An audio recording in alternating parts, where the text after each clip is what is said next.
তারুণ্য জীবন নামক দীর্ঘ সফরের সবচেয়ে গুরুত্বপূর্ণ সময়। এই সময়ে গড়ে ওঠে স্বপ্ন, তৈরি হয় ভবিষ্যতের পথরেখা।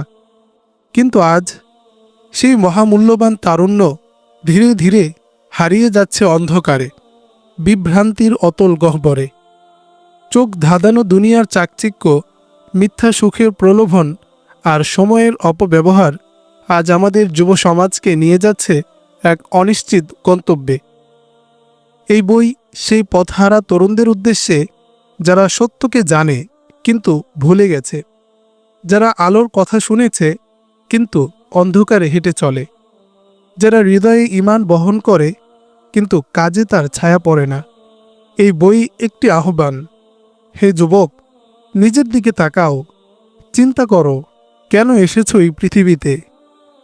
ফিরে এসো তোমার রবের দিকে, যিনি অপেক্ষায় আছেন তোমার ফিরে আসার। মুসলিম যুব ও তরুণ প্রজন্ম আজ সীমাহীন গাফলতের মাঝে ডুবে আছে। তাদের জীবনকে ঢেকে নিয়েছে উদাসীনতার কুৎসিত চাদর। তাদের মন ও মননকে বড় শক্ত করে পেঁচিয়ে ধরেছে অভিশপ্ততার শৃঙ্খল। পাপ ও নাফরমানির কালো থাবায় আজ তারা জর্জরিত। তাদের চক্ষু থাকলেও তারা দেখতে পায় না সত্যের দিশা, কান থাকলেও তারা শুনতে পায় না হৃদায়তের বাণী, হৃদয় থাকলেও তারা অনুভব করতে পারে না কোথায় রয়েছে তাদের জীবনের প্রকৃত কল্যাণ ও সফলতা। পবিত্র কোরআনের ভাষায় তারা যেন চতুষ্পদ জন্তু। সৃষ্টির উদ্দেশ্য সম্পর্কে তারা পূর্ণ উদাসীন। আল্লাহ সুবহানাহু ওয়া তাআলা কেন পাঠিয়েছেন? পার্থিব জীবনের লোভ, লালসা ও অন্ধ মোহ তাদের ভুলিয়ে দিয়েছে সে কথা। শয়তানের ধোঁকা ও বস্তুবাদের আগ্রাসনে তারা ভুলে গেছে উম্মার প্রতি নিজেদের দায়িত্ব ও কর্তব্যের কথা। তারা ভুলে গেছে মহান রবের প্রতিশ্রুতির কথা। হে যুবক, উম্মার অতন্দ্র প্রহরী, কতদিন এভাবে গাফলতের দরিয়ায় ডুবে থাকবে? কতকাল উদ্ভ্রান্ত হয়ে ফিরতে থাকবে অবাধ্যতার উপত্যকায়? কতকাল বিভোর থাকবে নষ্ট ও ভ্রষ্টতার ঘুমে? কতকাল পান করবে পাপের শরাব? হে যুবক, মৃত্যুর কথা কি তোমার স্মরণ হয় না? তোমার কি মনে পড়ে না আল্লাহর কঠিন শাস্তির কথা? প্রতিদিন অগণিত মানুষের মৃত্যু কি তোমাকে অন্ধকার কবরের কথা স্মরণ করিয়ে দেয় না? বলো, কে আছে এমন মৃত্যু যাকে স্পর্শ করবে না?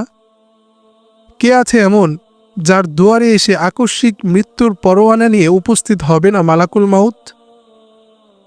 জেনে রেখো, প্রতিটি মানুষকে একদিন মৃত্যুর স্বাদ আস্বাদন করতে হবে। মৃত্যু এমন এক অপরাজেয় যার থেকে কেউ কোনোদিন মুক্তি পায়নি, আর কেউ মুক্তি পাবে না, না তুমি আর না আমি। হে যুবক, তুমি বলো আমাকে, সাদা কাফনে পেঁচিয়ে কোথায় রেখে এসেছে তোমার বাবাকে?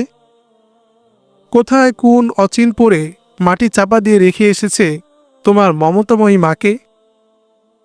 অনুভূতির শক্ত চাবুক দিয়ে করাঘাত করো হৃদয়ের দোয়ারে। জাগ্রত করো তোমার ঘুমন্ত সত্তাকে।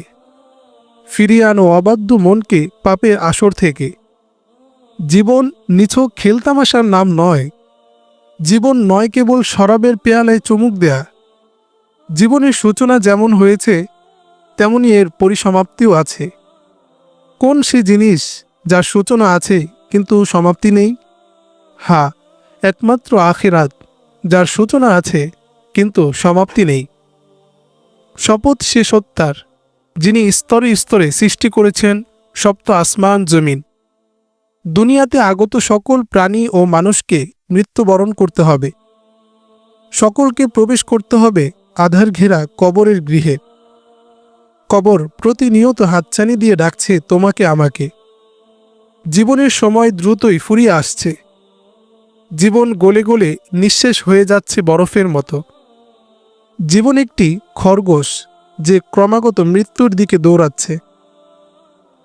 আমি একটি উপমা পেশ করছি যা তোমার হৃদয়ে রেখাপাত করবে, শক্ত নখরে আঁচড় কাটবে। একদা হজরত ঈসা আলাইহিস সালামের সামনে দুনিয়াকে এক বৃদ্ধা নারীর বেশে হাজির করা হলো, আর তাকে সাজানো হয়েছে সকল প্রকার সৌন্দর্য দিয়ে।